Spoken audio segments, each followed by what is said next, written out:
Welcome to the first ever recovery-themed event here at Tsunami Books. Yay, applause, yeah! So my name is Eduardo, and I'm a human being.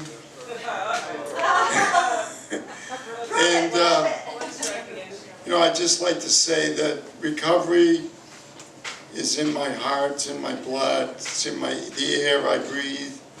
And it goes like this because it's not a straight shot up. It's a day-by-day event. So I wrote a poem called Recovery. And I'd like to start that out, and then we'll have a fine artist, Mike, explain his art, and then go on through the other presenters. So this is called Recovery. He had a talent for floating high, one he would try to recapture. In the teenage wasteland, he stumbled soon enough. But back then, in his innocence, he floated up from his bed, filling the room completely, connecting naturally to a larger sense of self. Nameless, shameless, no need to think bigger or smaller or different. It just was. In marched the adults, infecting him with the sharply jumbled concepts of wrong and right, slicing his soul. It bled out, looking for replacements. Many were found, most unsuitable. So sad, you know, how easily children are duped. So heartening to know how strong the desire for something to find the way back.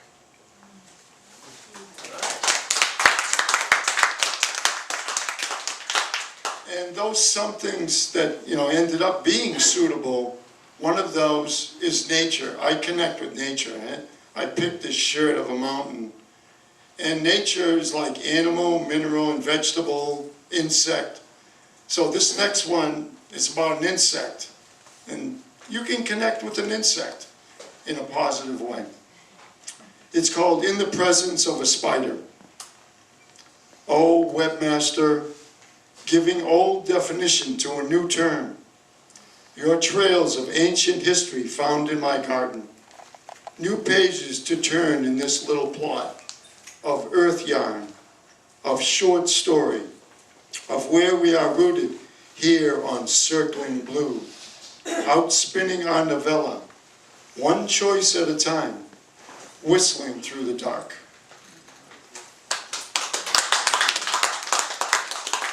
I'd like to invite Mike up to explain his art, fine art.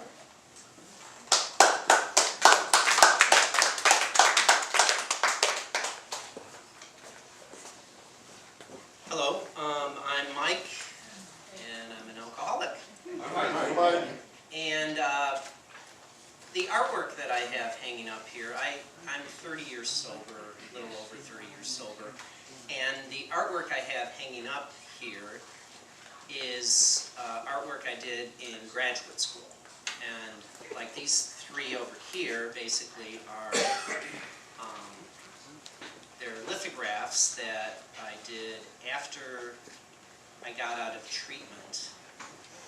And my whole thesis show was based on looking sort of back into my past of alcoholism and the confusion, the nightmarish anxiety,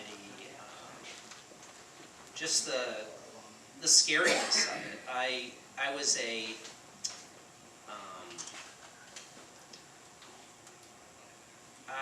I was a blackout drinker, so I don't remember a lot of my experiences when I was drunk.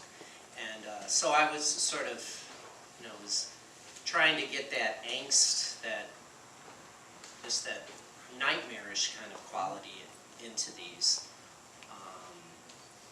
There's like, if you look, there's like a bottle in a boat rather than like a boat in a bottle, and upside down airplanes. The one in the middle there, the bridge is actually going over to an AA meeting. Yeah. And the bridge isn't quite straight, you know, so it's like, whoa, I better not fall off. And, you know, sobriety is just, you can get a lot of strength in it and, you know, the many years that you have in it. But there's always that edge, and you just have to, that's why I have to tell myself every day that I'm an alcoholic. And I guess that's all I got. So, thanks.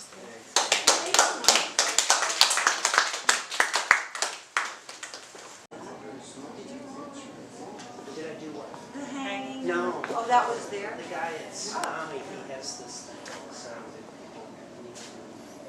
artwork. That's here, that's which is pretty awesome. It is awesome. I need a tree. I will. Yeah. Here. All right. Yeah. Yeah, I was excited to hear you're a part of this. How you been? I'm real good. Good. Real good? We're good. Next, Nina will come up and perform.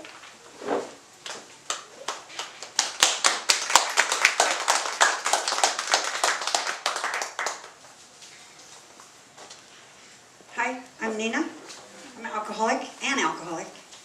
My sobriety date is September 26, 2014.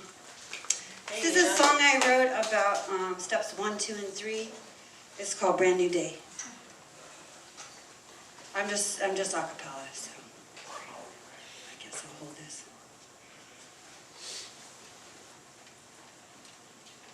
I get up early in the morning. Lord, it's a brand new day. I get up early in the morning. I go out and make my pay. I get up early in the morning. Lord, it's a brand new day. I got to get up and get dressed, shake off the stress. I got to get out and do my best. And it's early in the morning. I said, Lord, it's a brand new day. It's early in the morning, baby. That's when I get on my knees and pray. I got to put on the coffee, get up in my grill, 'cause I gotta find a way to make it up the hill. And it's early in the morning. I said, Lord, it's a brand new day. It's early in the morning, baby. That's when I get on my knees and pray. I got to fry up some bacon, then clean up the pan. Then I get out, do the best that I can, and it's early, early in the morning. I said, Lord, it's a brand new day. It's early in the morning, baby. That's when I get on my knees and pray. I pray to my Savior, my Lord high above. I said, Lord, won't you guide me through this day with your sweet love? And it's early in the morning. I said, Lord, it's a brand new day. It's early in the morning, baby. That's when I get on my knees and pray. Early in the morning, baby. That's when I get on my knees and I pray.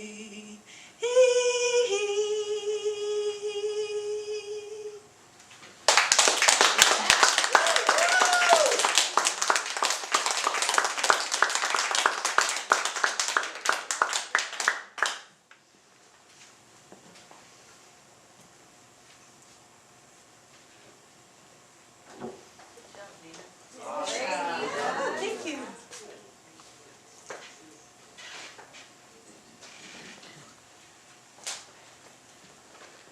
Before Hank gets up here, I'm gonna make the first of my entreaties. There's little baskets to put in love offerings to try and help Tsunami recoup from this event. So please welcome Mr. Hank.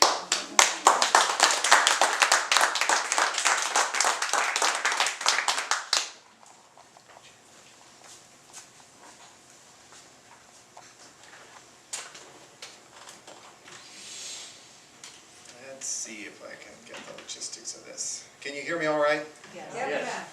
So I'm Hank, and I write fiction, and I have written fiction for a long time, and Eduardo asked me if I'd read from it. It's always challenging to a fiction writer to come with a kind of circumscribed amount of time. This is a story that actually is about twice. This story that I'm about to read is cut by half, and I try to give you a general impression through the plot of its content. And it's a story that won first prize in a short story contest in January. Gertrude Press had a short story contest, and it was on the theme of self-discovery. And so this story should be coming out probably in June. And it's recovery themed in the sense that it's like, will not regret the past nor wish to shut the door on it, is kind of what's undergirding this. And it comes from a writing seminar I took up in Port Townsend up there on the Olympic Peninsula.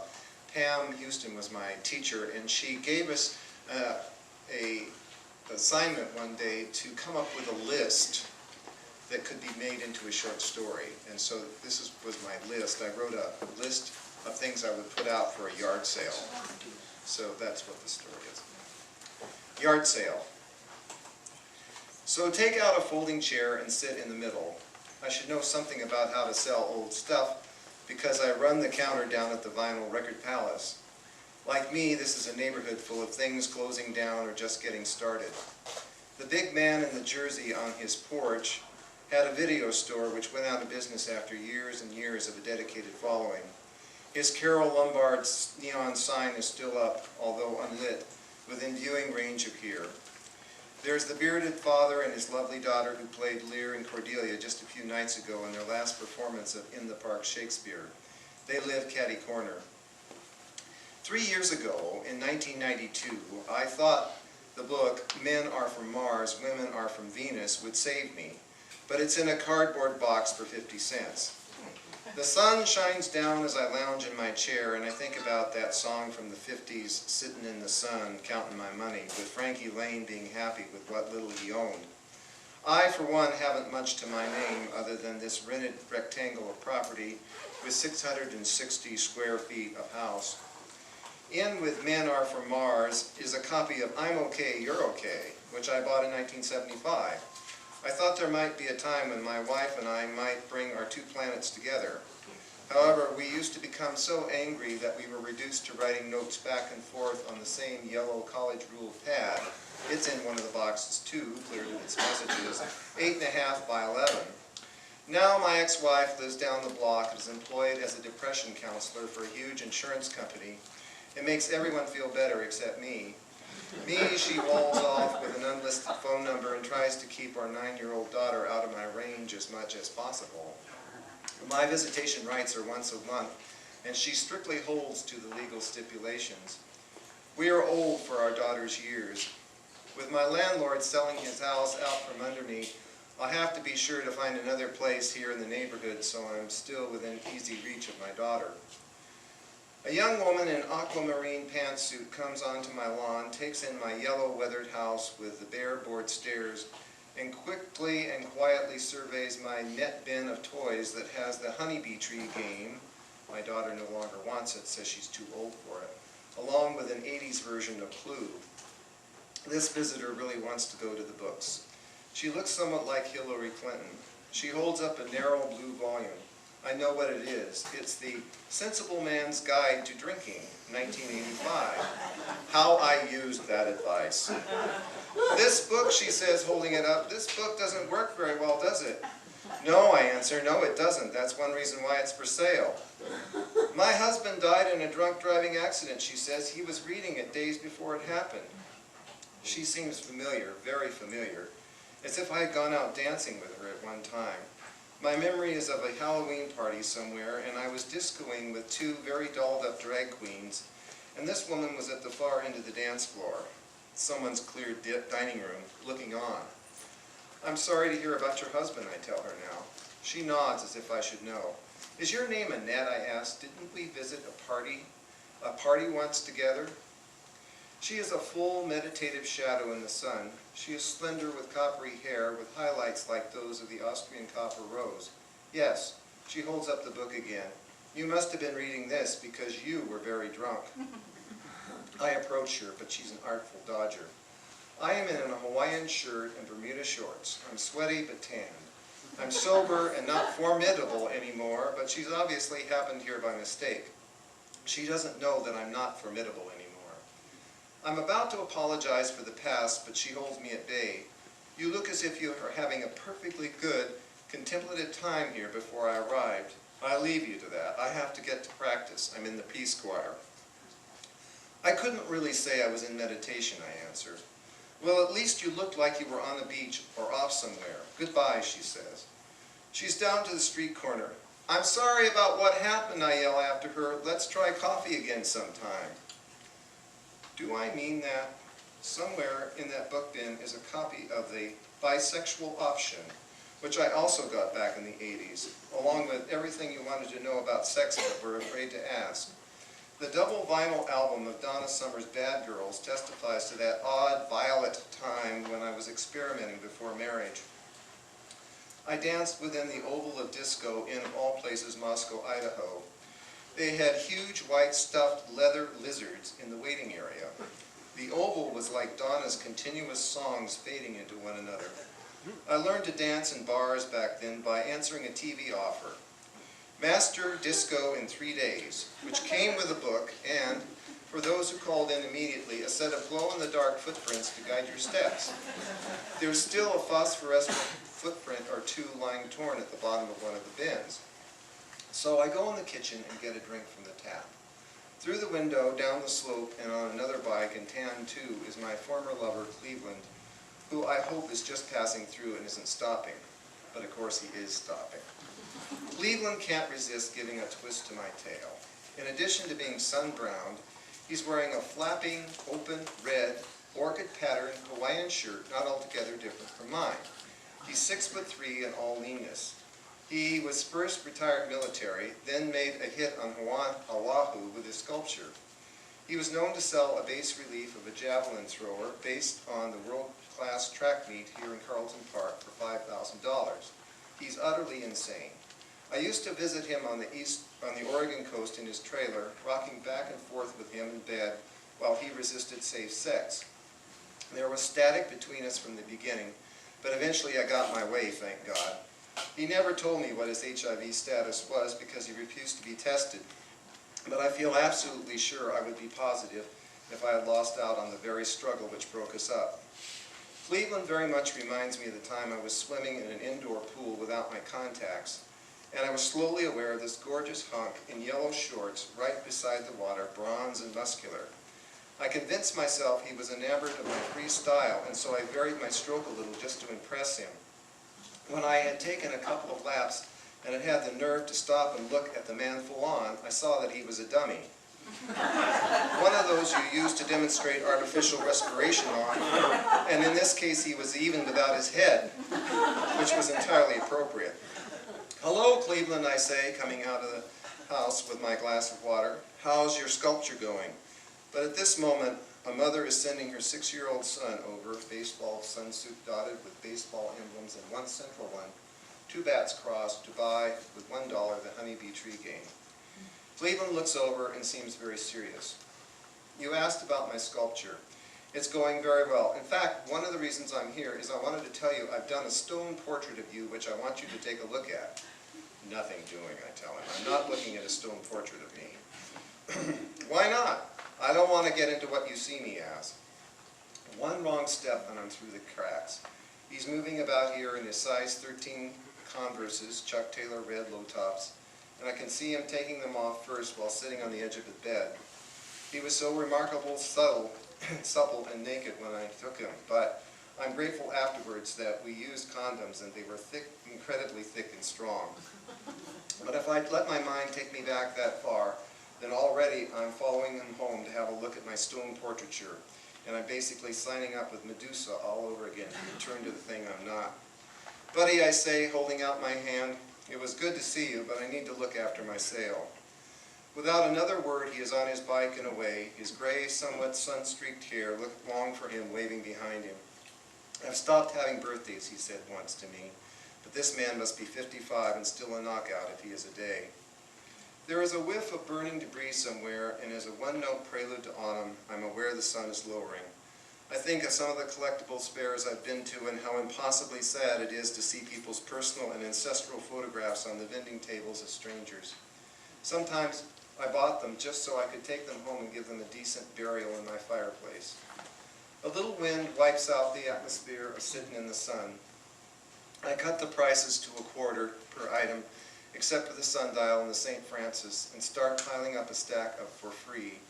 I'm about to go for the hammer so I can take down the signs throughout the neighborhood when out of nowhere my daughter is running up. She is hugging me and crying at the same time. "Mama wouldn't let me see you, but I wanted to come, so I came." I look down at my 9-year-old in her party dress. I'm nearly old enough to be her grandfather. It's sleeveless and she's vulnerable. I hold her and she is warm with tears and sunlight. "I was working on homework," she says, "before I go to see Kristen. She's 9 and will have birthday cake. Mom said I needed to get it done before I went, but I snuck out the kitchen door." "We'll need to get you back," I say automatically and with effort. "She'll be sick with worry." My daughter cries into me and I lift her up. "There," I go on, "I'll give you a ride all the way back on my shoulders." She complies and seems happy with this as I hoist her up. I leave the yard sale as is.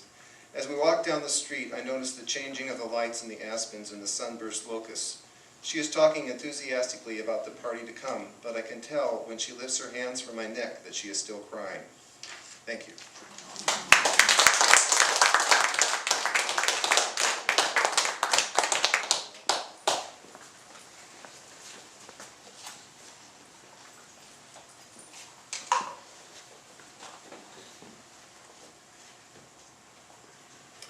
Well, thank you, Hank.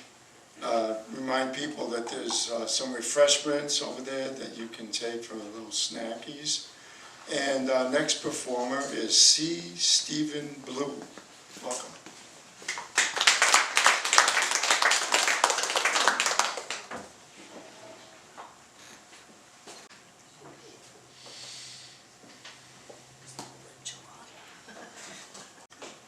Hello everybody, my name is C. Stephen Blue, and I'm a poet and publisher here in Eugene. I'm so happy to be a part of this event about recovery. Thank you so much, Eduardo, for organizing this and for inviting me to participate. I'd also like to thank Tsunami Books and Scott Landfield for hosting this event. I have a new book out on recovery titled SOS, Songs of Sobriety, a personal journey of recovery. This book took me over 20 years to write, and it chronicles the first 10 years in the recovery process, from the struggle to get into recovery to the newfound freedom and happiness that a life in recovery can bring. I've passed out some flyers with more information on my book, and if you didn't get one, please let me know after the performance, and I'll give you one. I also have some books for sale over here on the table. If you'd like one, just take it to the book counter and they will sell it to you. I am working on a 1-hour performance piece in support of this book that I hope to take into institutions and recovery centers as a way of helping and inspiring those who need it the most, and as a way of giving something back for the help I received. So I'm going to perform for you right now 4 poems that are a sample from my show.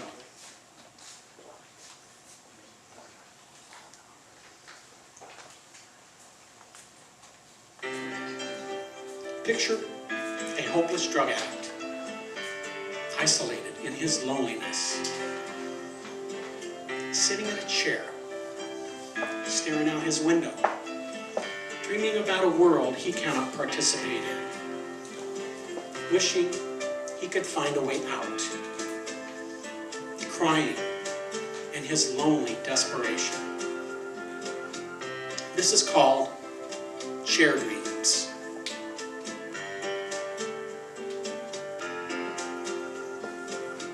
Sitting in my chair, staring out my window, dreaming about all the things I'm gonna do and see and be.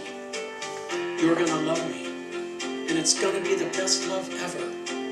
If I could just get out of this chair and get it together. Chair dreams, take me here and there. Chair dreams, take me everywhere. Chair dreams seem so crystal clear for a moment, but then they're gone again, and it's just another chair dream.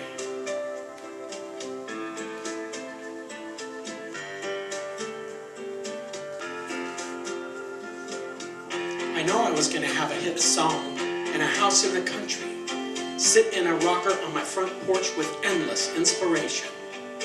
I know I was gonna paint my masterpiece and write a prize-winning novel, and I remember it sometimes when I'm high enough, but I just can't seem to get out of this chair, can't seem to get motivated to go anywhere, and my dream slips away to the back of my mind. Till another day, when the right combination finds my chair dreams. Chair dreams take me here and there. Chair dreams take me everywhere. Chair dreams seem so crystal clear for a moment, but then they're gone again. It's just another chair dream.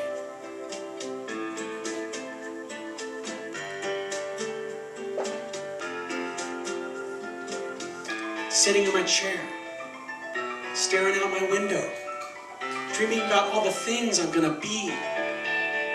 You're gonna love me, and it's gonna be the best love ever. If I could just get out of this chair and get it together. Yes, my chair dreams, they take me here and there. My chair dreams, they take me everywhere.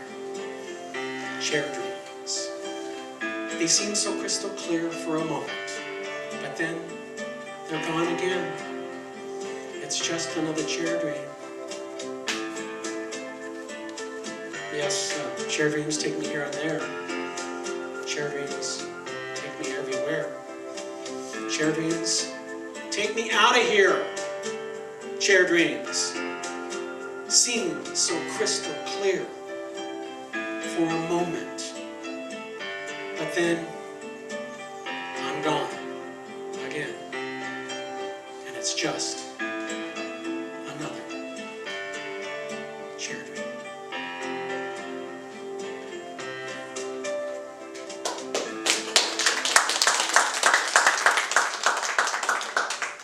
Thank you. This poem is based on an actual event that happened to me at about 6 months sober. I wrote the poem right after it occurred. 3:44.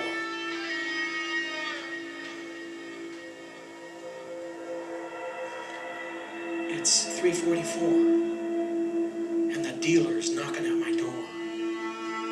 Go away, please, now, and set my mind at ease. I've felt that pain many times before. I don't want to feel it anymore.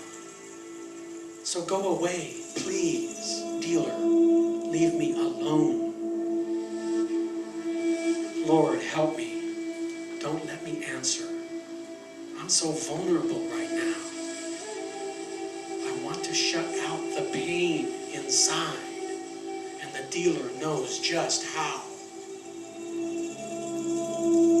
Please, oh God, make the knocking go away.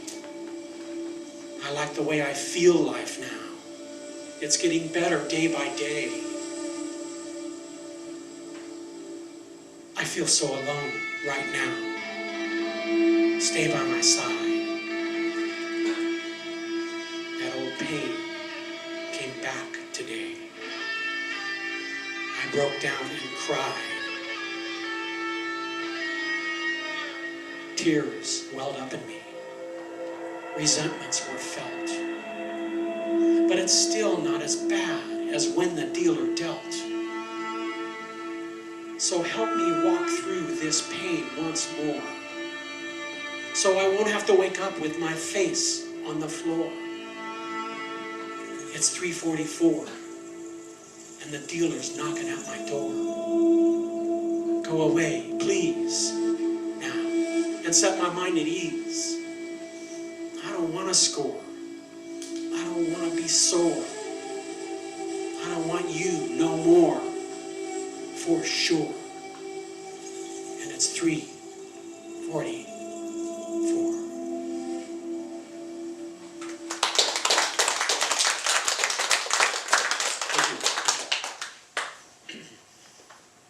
And this one is about the fellowship.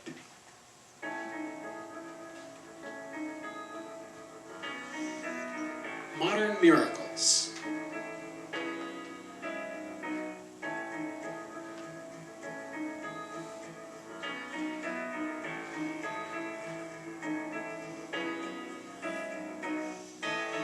Modern miracles. Walk through meeting halls, grateful to be alive. Sparkling eyes sent forth to each other for help and comfort in times of trouble.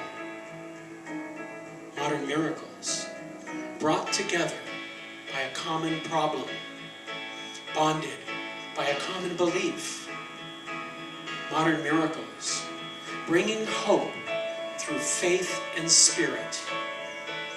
Society's children shaken and stirred. Once bereaved, now reprieved. Live and breathe. Modern miracles.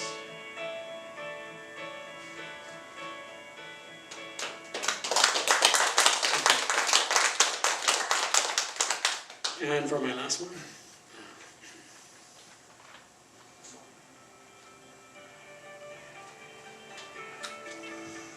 Before and after.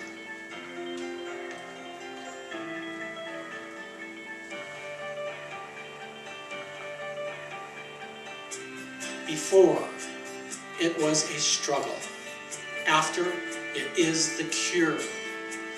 Before, we worked so hard for everything. After, it is so clear. I'm here, you're here, heading straight into the light. Because faith and love have graced us, made us whole again. Before, we mourned our inner child. After, came the dawn. Before, it seemed there was such rage. After, it's mostly gone.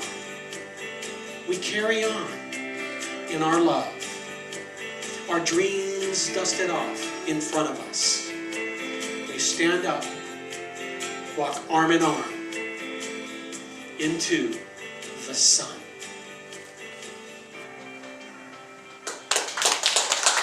Thank you very much.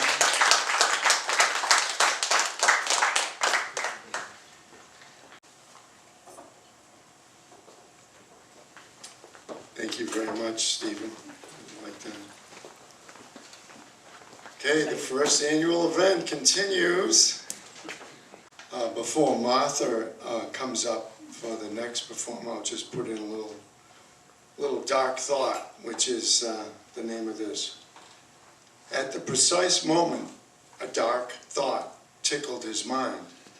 A crow flew north into his backyard pear tree. The caw-caw reminded him, that was a dark thought. Don't go there.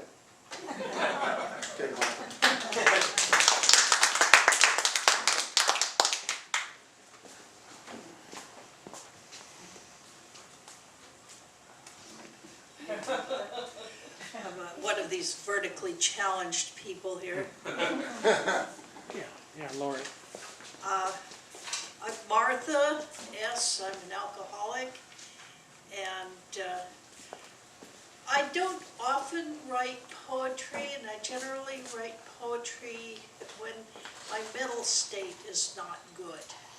So I wrote quite a lot during my last relapse, which ended in 2000, and quite a lot in my first year of sobriety, and very little since. Now, I felt moved to write a poem on Tuesday, which is the third of the poems I'm going to read. And I think my mental state is not particularly good at the moment. I don't feel like I'm drinking. These aren't, they aren't really, directly recovery related, except that when I collected my poetry together, I called it Fragments from a Ghost-Written Autobiography. And if you want to possess this, I have some copies, which I'm willing to sell for the cost of duplicating them. Drunkenness and getting sober and recovery and living in recovery is really part of my story, and so I think everything I write has something to do with recovery. These three poems are somewhat thematically related. When I am in a bad mental state, I get very apocalyptic, and these are pretty apocalyptic poems. The first one, if you are familiar with Yeats, you may notice that I stole a couple of lines. It's called Easter 1997. This is no country for young women, the old like savage skraelings sucking the marrow from piled ancestral bones keep them at bay, and the young, yoked to a narrow way, silently submit. Is this the sum of it? So incessantly I am told. I grow old. Whither shall I sail? To what holy harbor tiller steer? Under what kind where under kind steward and all engineer refuge may prevail? Ignorant, I steered in circles and returned to the green hills for which I yearned. Gutted and ravaged though they be, they lie wedded to my heart. Still free? Hopeless in an unpromising season, when sense is suborned to unreason, I, looking skyward to a gauze-tailed light, cruising the depths of unending night, cry, O Lord, have mercy, take me. He who comprehends may yet learn, that which grows anew may yet return. I cherish the anger of young women, hoping that on some proximal morn a terrible beauty will be born. The gauze-tailed light is the Hale-Bopp comet.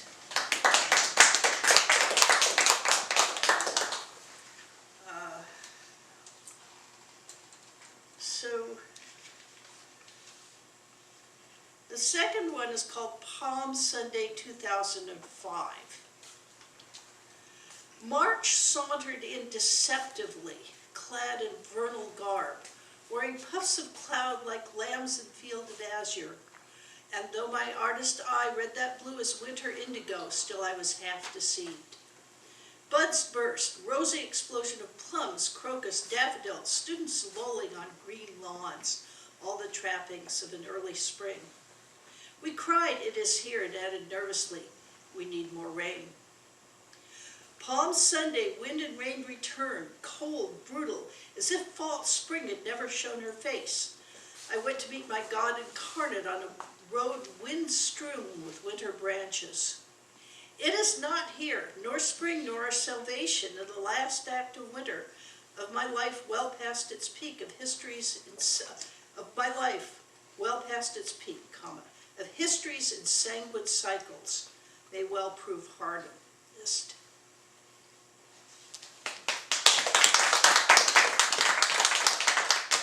And this is the one I wrote on Tuesday.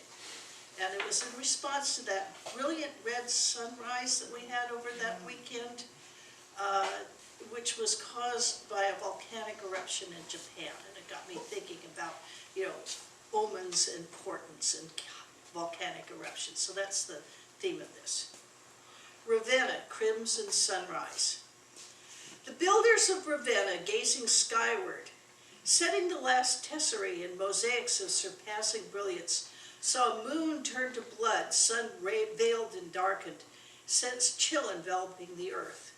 They saw 4 horsemen, famine, war, pestilence, and death, and the end of days. 4 horsemen swept Byzantium, but they still say Mass in San Vitale. Das overroda visus suame.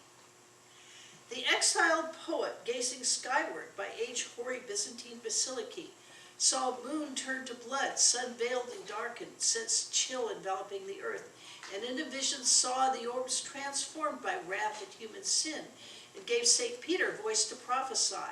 famine, war, pestilence, death, a long bitter road to reconciliation. 4 horsemen leveled Tuscany, yet Dante and Giotto still delight. Das overrode dieses Tsunami.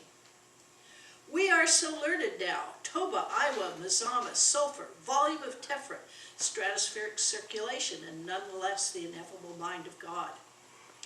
What poet now in some virtual Ravenna or Florence by the Western Sea, gazing skyward, prophesies famine, war, pestilence, another cycle grinding painfully to new beginnings? There is no man who, having tasted death, however briefly, does not know heaven. Why then do we cower under darkened skies? Das overrode dieses Tsunami.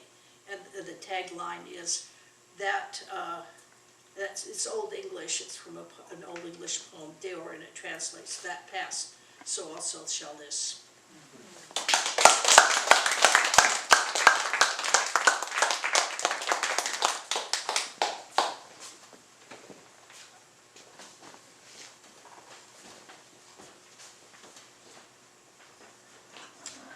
Before I bring the main act out, or grateful. Maniac. Maniac. I'll just do a couple of little quickies here. This one is called The Stairs. In that dream, my friend pointed and said, "This way." Really? An endless set of stairs? Oh shit. I'm getting tired just looking at them. Up and up and up. Resignation sighed from the left side of my mouth. At the meeting, I shared my dream, and everyone laughed, which made it feel not so glum. Remember, we're not a glum lot, right? After the meeting, one of Bill's friends came up to me. "At least the stairs go up." "True," I replied, and smile I did, as I left the room and waded out into my one day.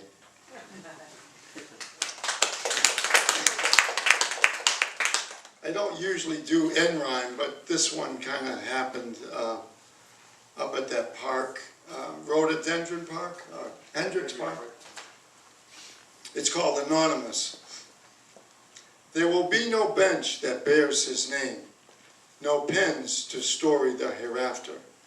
Still silence yet will retain the essence of his laughter. Grateful Ted, please. Yeah.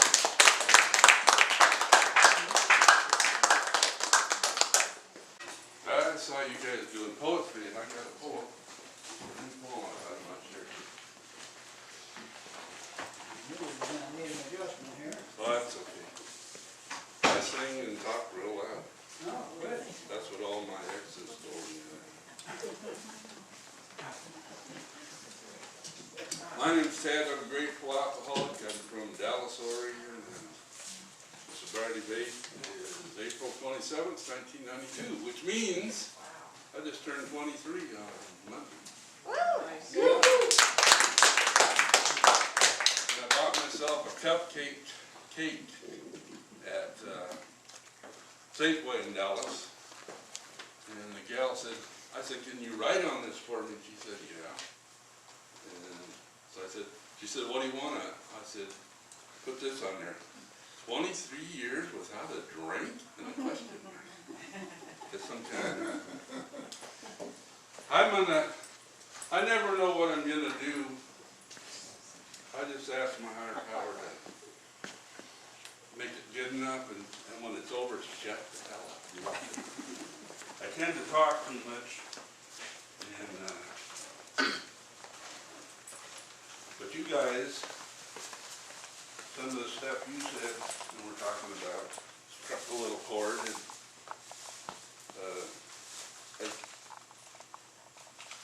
I got this new poem. Started out being called Shirley R. And it morphed into a poem called God is a Woman. And the reason for that is I was fortunate enough to attend a Principles of Recovery meeting, or retreat up at Brighton Bush Hot Springs up in the mountains, 50 miles not least to say, back in my 5th year of being sober. In fact, I had my 5th year sober birthday that Sunday morning, and that's when I wrote this tune called Still Small Voice. And it has to figure in with this poem and the latest song that I wrote, and they're all kind of linked together, but somebody, was it you said that none of this stuff is real? I mean, it's all bits and pieces of everything put together. Oops. Except for this song. Principles of Recovery was all of the 12 steps, programs, you know, not just us alcoholics and drug addicts, or codependents, or all that stuff. Anyhow, we were all having a good time up there, and I had a Harley Davidson guitar then.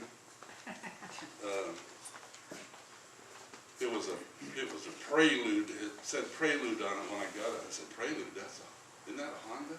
Can't be having no Honda guitar. I got guitars, or Harley Davidson things put on it, and I wore that guitar out. It's in 4 pieces in a basket case in my motorhome. And I asked Santa 2 years ago, I wrote him a letter, can you send me a new Harley Davidson guitar for Christmas? He sent me a Yamaha. But I've become accustomed to it, and we get along fine. Anyhow, like I said, I talked too much. This is the song. I played it up there. The music came on Saturday afternoon. There's a bridge that goes across Brighton Bush River to where the people that work at the hot springs live over there. They have their little cabins and stuff. And there's 2 alcoves. One looks upriver, the other one looks downriver. Well, I was sitting in the one looking upriver, and the tune came to me. And I played that a whole bunch, and then the next morning, we had meetings up there at Marathon. Next morning I got up, and the guy that was supposed to share the cabin had to leave, so I had this little steam-heated cabin all to myself.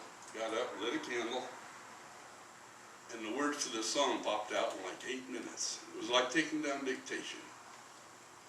And I never have changed any of the words in it. It's just the way it came out. And I usually do rewrite immediately. And I thought maybe I had made a mistake because I had 2 of the words after I went, oh, wait a minute, that's got an S, shouldn't be there. Well, there's another S, that's not. That turns out, though, it was right. Faces, the words were faces of the devil's holes. Holes is plural, too. I was looking up at where this other tributary comes into the Brighton Bush, and the big churning pool, they call it the Devil's Hole. That's where that came. And this is the song, Still Small Voice, and then you'll see how it fits in with the other, maybe.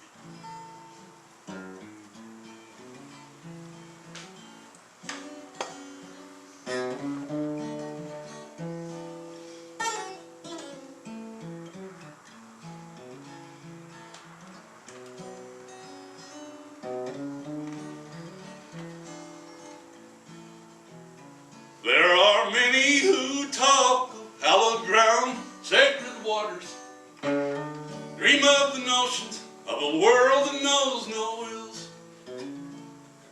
But like the rushing waters that change the faces of the devil's holes, they create so much commotion, there isn't time to be still.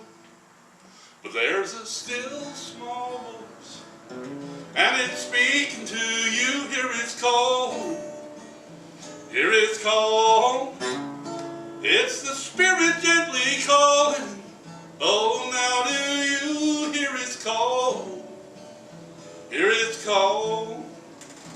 Look inside your heart. Look as though you've never seen it. And take care and listen to that still small voice we have within. And heed the word that it speaks to you. You will not go wrong. That still small voice is surely our best friend. There's a still small voice, and it's speaking to you. Hear its call. Hear its call. Well, it's the Spirit gently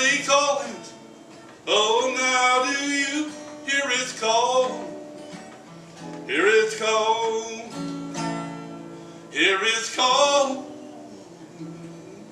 Here is cold.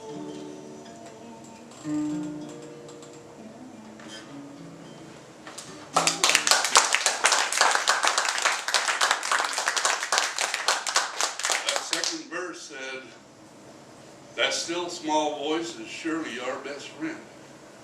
I was playing it about a year later and I go, surely are. God is a woman and she's a recovered alcoholic. Surely are, and she's our best friend. What a sense of humor. So, this poem that I just wrote here, this last couple weeks ago, I think, started out as Surely Are, and morphed into God is a woman. And it kind of, you know, I was raised by, where are you, Shirley? I was raised by a raging drunk, my dad, and he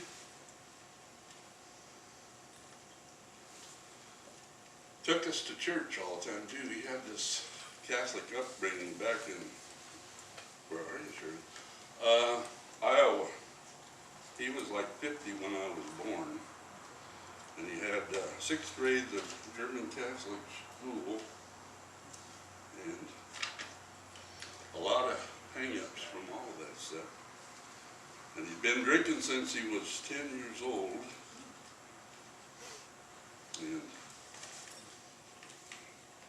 Shirley, no, for that, okay. I know she's in here, I just seen her. There she is. Anyhow, I had a lot of trouble. I mean, Dad moved around, we moved around a lot because he drank and lost jobs and he'd lose his house and moved to another place, and he'd always drag us to the closest church wherever we were. So I started out as a little Baptist, as a baby, four-cornered door, Salem. And then through a series of things, wound up when I was 4th grade at this Pentecostal church, Assembly of God. Have you ever heard of Assembly of God? Where I went from 4th grade on up until I graduated from high school.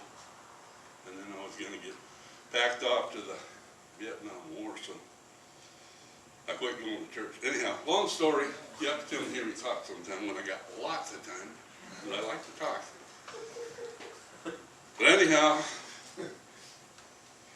I don't know where to start in that. Anyhow, I was all messed up on what God is, you know, and I would have probably remained drunk. I took my first drink when I was 19 years, 10 months, and it fixed me.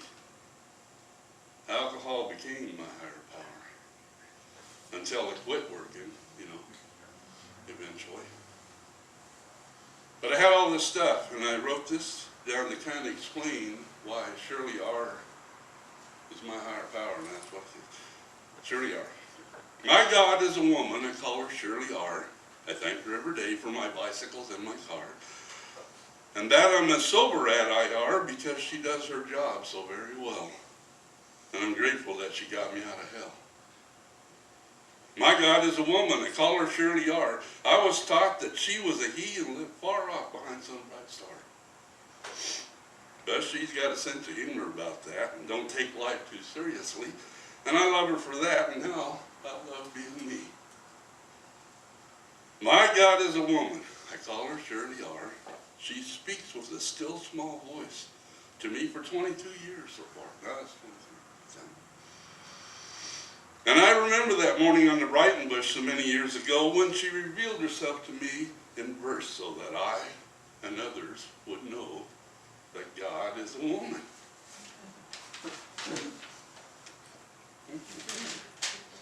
God is a woman, a grand old dame of much acclaim. I like those little G-O-D things, grand old dame. Anyhow, a grand old dame of much acclaim. Of course, there's been a lot of misinformation about her gender and her name. Some say that she is a he and master of the universe. And if you don't believe that, they'll kill you or something even worse. They might send you off to a place called H-E double hockey sticks. to spend eternity burning in a lake of fire and make you eat a can of worms just for kicks. Or what's worse yet, at least as far as I can tell, you might have to spend eternity alone, and that'd be the worst kind of hell. I need to put this song to rest. I can still get out there, you know. I used to listen to Paul Harvey News, and the rest of the story was part of his show. But for me, there's been no rest on my quest to get at the truth of this life. One story here, another story there. The story, the truth. The story is told by my ex-wife. Their wives, that'd be 13. Because I only married 2 of them. I couldn't marry them after. Because my addiction to booze and the drugs that I'd used to blot out the noise and the pain left me penniless and powerless and comprehensively demoralized and insane. Then came that day and a meeting and those 4 words, God as I understand. And now, almost 23 years later, it is 23 years, voila! Life is grand. And I don't have to understand, just came to believe in a power greater than myself, and wow! Here stands this sweet old petunia you see before you now.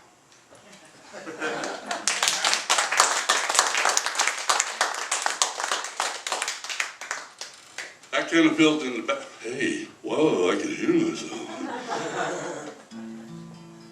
This is the latest.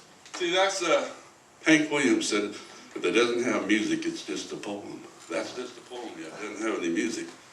I'm going to try that one of these days, put that in. But this one came out 6 weeks ago, and it has music, and it's a poem. I call it Ride to Live. No, excuse me, dyslexia strikes again. Live to ride, ride to live. It's that thing you see on all that Harley Davidson paraphernalia and all that kind of stuff. And I'll tell you a little story too.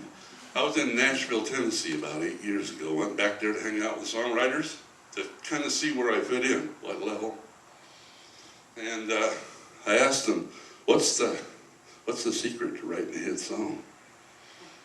And the guy said, geez, at your age, Dad, you ought to know that by now. I said, well, come on. And they said, all right, we'll tell you. 3 chords and the truth. I said, 3 chords, but I like to put, you know, like an extra chord here, a minor chord here, carpenter chord there, extension chord, electrical chord, this chord. They said, that's funny, but if you want a hit song, 3 chords and the truth. This song has 3 chords, and it's almost the truth. He was 86 years old when he passed, and took his old boot leather.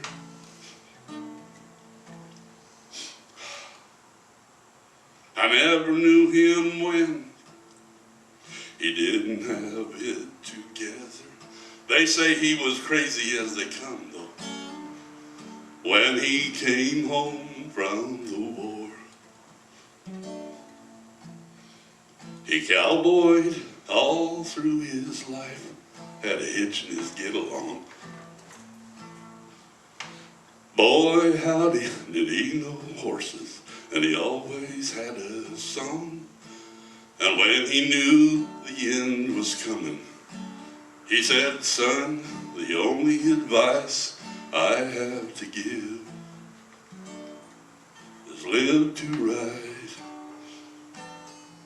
and ride to live.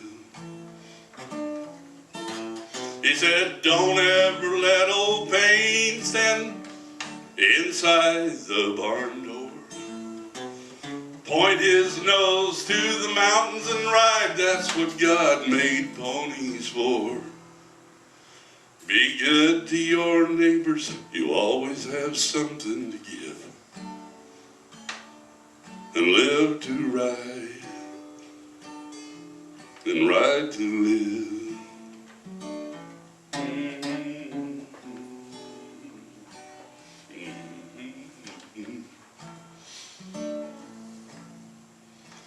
He had a brother 1 year younger, tough as boot leather too.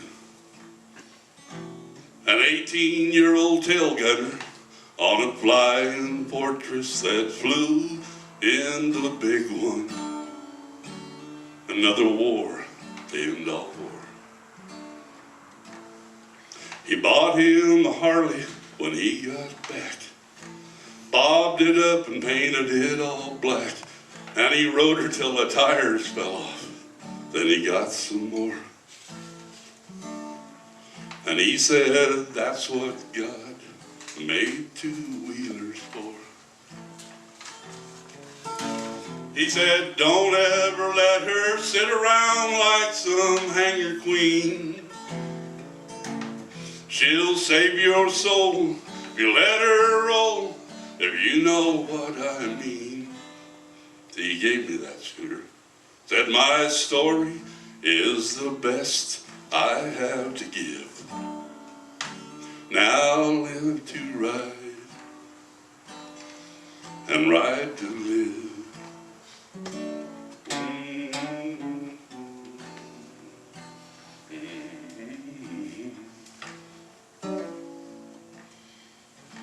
My dad and uncle are gone now, somewhere up yonder. They gave me lots to think about, and I do.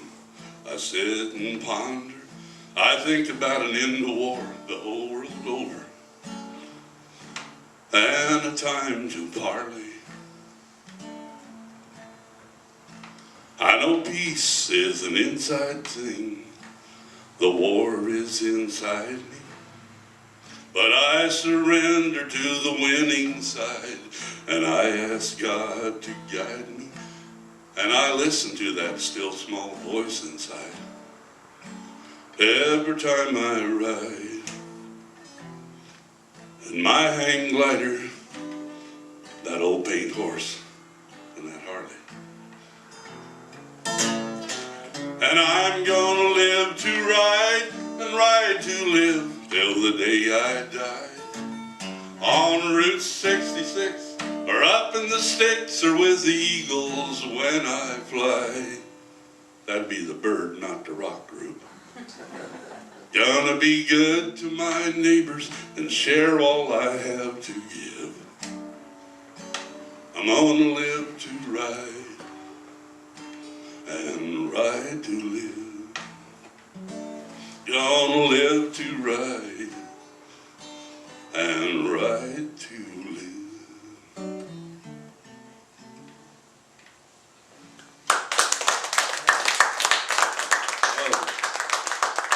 I left out a little bit of the backstory, and if you want to know the rest of the story, that Paul Harvey thing again, you know, it said in there, in the last part of that song about a hang glider.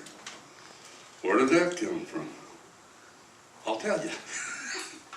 This one I wrote in about 2000, I think, somewhere. It's on my first CD of mistakes. Called Hang Gliders, Horses, and Harley. It goes like this. Well, I've got this thing about riding on a Harley. It's right up there with riding on a horse. I've got this dream of soaring with eagles, but in a hang glider, of course. And there's one thing they all have in common. A fresh wind blowing in my face. Just like the love a good-hearted woman, ain't nothing that'll ever take the place of hang gliders, horses, and Harleys. Yeah, the three best ways to ride and glide and scoot on down the trail. There ain't nothing you'll ever find that'll soothe your soul and free your mind quite like hang gliders, horses, and Harleys. You might think I'm wrong, and I'm simply chauvinistic. And that's a guy thing, and them are boy toys, and cowboys ain't too wise. Did that sound a little bit like Clint Eastwood? I was trying to... The thing Things with wings, things with spokes, or four long legs, and just green broke is the... Wait a minute, that's the second verse.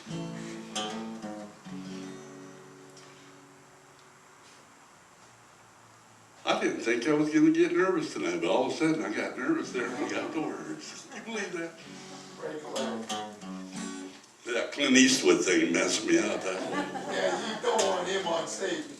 The cowgirls like them horses too, and they ride hogs. Oh yes, it's true. And they love to get up there and fly them friendly skies in their hang gliders, horses, and Harleys. That's the verse. Yeah, the three best ways to ride and glide and scoot on down the trail. There ain't nothing you'll ever find that'll soothe your soul and free your mind quite like hang gliders, horses, and Harleys. You might think I'm blowing smoke, ramblings of an old cowpoke who wouldn't know his hat from his hat band.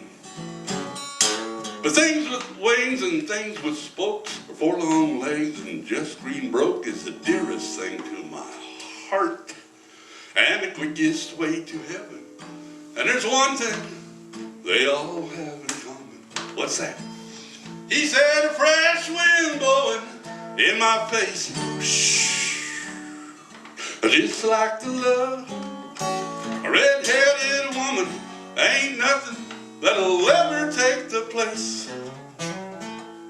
of hanging gliders, horses, and Harleys. The three best ways to ride and glide, scoot on down the trail. There ain't nothing you'll ever find that'll soothe your soul and free your mind quite like hang gliders, horses, and Harleys. What'd he say?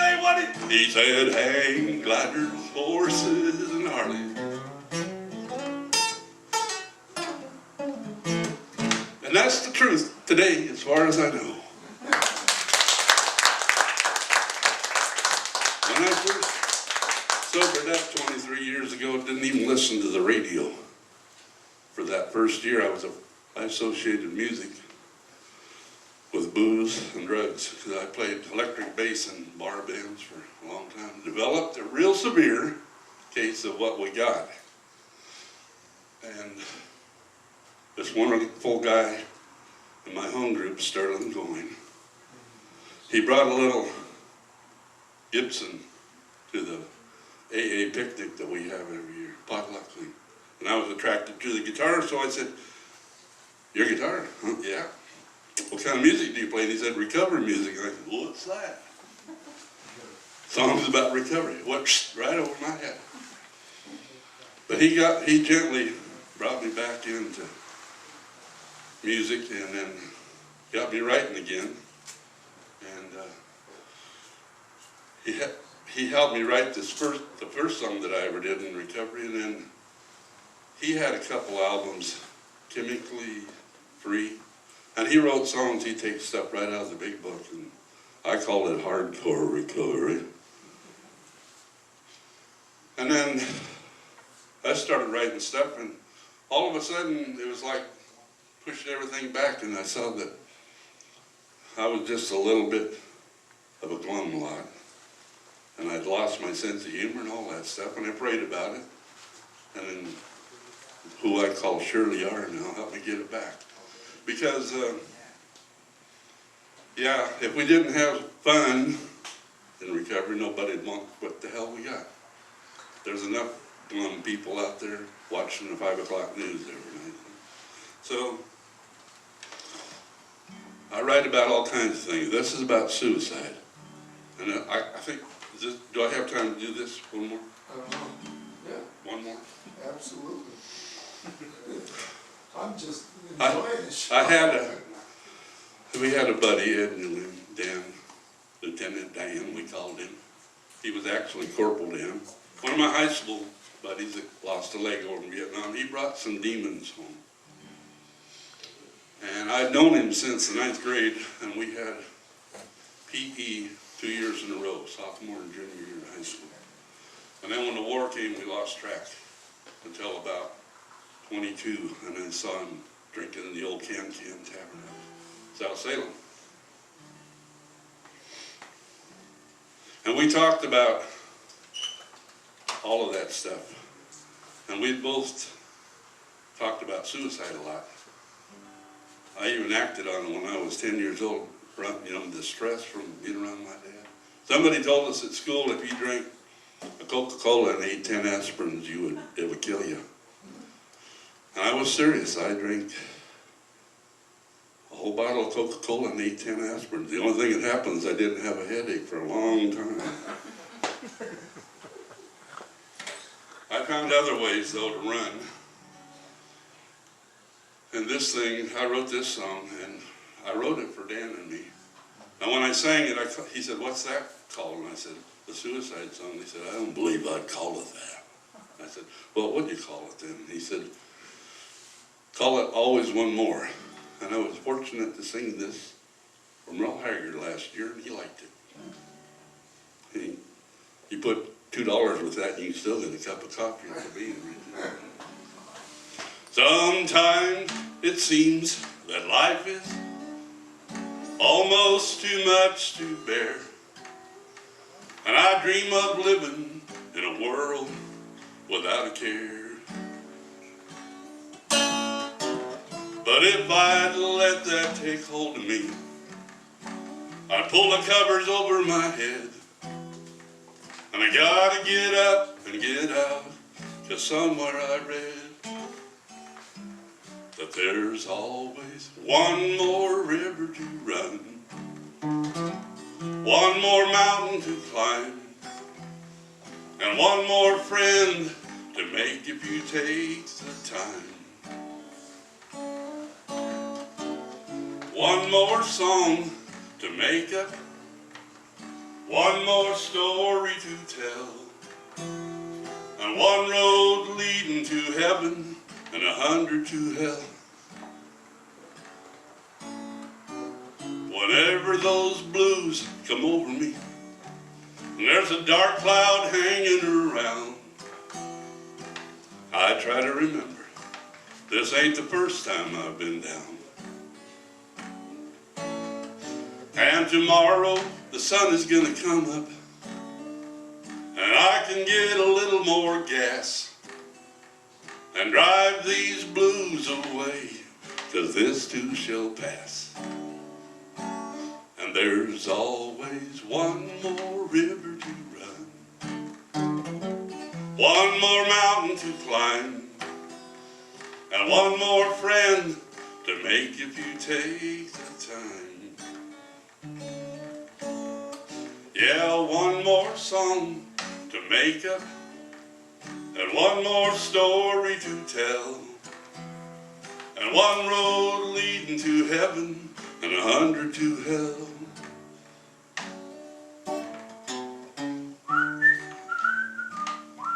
I learned this from Roger Miller.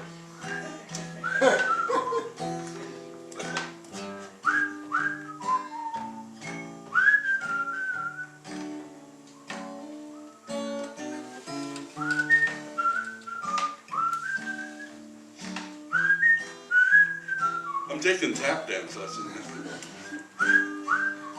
Crazy old part. Yeah, whenever those blues come over me, and there's a dark cloud hanging around, I try to remember this ain't the first time I've been down. And tomorrow the sun is gonna come up, even here in Oregon. I can get a little more gas, won't be cheap, and drive these blues away, 'cause this too shall pass. And there's always one more river to run, the Willamette, one more mountain to climb, Mary's Peak, one more friend to make if you take the time. Hi, my name's Ted. I'm glad to meet you all here tonight too. Yeah, one more song to make up, one more story to tell, and one road leading to Dallas and 100 to hell. No, that's not quite right. I believe all roads lead to heaven, and I've already been to hell. Come on, Roger.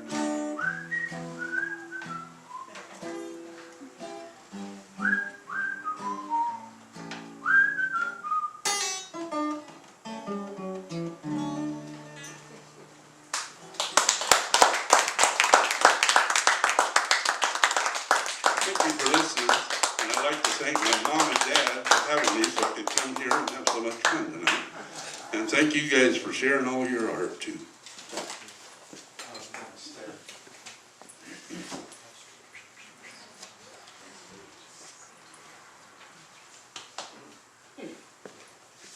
Okay, that's the show. There's gonna be another show right after. Tsunami's got that all figured out for you, that those that wanna stay. There is a love offering for Tsunami, try to, help out Scott and his endeavor to keep this venue alive. So thanks everybody for coming, and look for the next event, and we'll come up with a name for it somewhere. And it's all good.